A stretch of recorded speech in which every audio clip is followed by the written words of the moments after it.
అద్దంలో తనని చూసుకుని మురిసిపోతున్న భార్య దగ్గరకు వచ్చి బ్యూటిఫుల్ అన్నాడు భర్త. నేనా లేక అద్దంలో నా ప్రతిబింబమా అతిశయంతో అడిగింది భార్య. రెండూ కాదు. కొత్తగా కొన్న ఈ అద్దం భయపడుతూనే జోక్ చేశాడు భర్త. అద్దం ముక్కలు గుచ్చుకుని అతగాడు హాస్పిటల్లో జాయిన్ అయ్యాడని మీకు వేరే చెప్పనవసరం లేదనుకుంటా.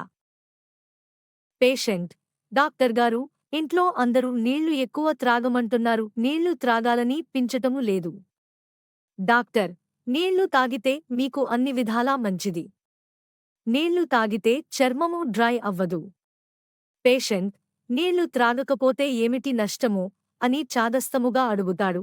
డాక్టర్: నీళ్లు తాగకపోతే నాకు లాభము. పేషెంట్: ఇప్పుడు అర్థమయ్యింది డాక్టర్ గారు.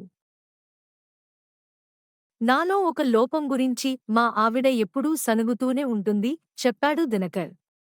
ఏమిటది అడిగాడు రాజేష్. అదే గుర్తుకు రావడం లేదు అన్నాడు దినకర్. మతిమరుపు అయి ఉంటుంది అన్నాడు రాజేష్. అవును. అదే. ఎలా కనిపెట్టావ్? ఆశ్చర్యపోయాడు దినకర్. మా ఆయన నా మెయిల్స్ చెక్ చేస్తున్నాడు. ఆపడం ఎలా? అడిగింది సోనీ. పాస్వర్డ్ మార్చు చెప్పింది లిజీ. అలా చేస్తే ఆయన కూడా పాస్వర్డ్ మార్చుతాడే.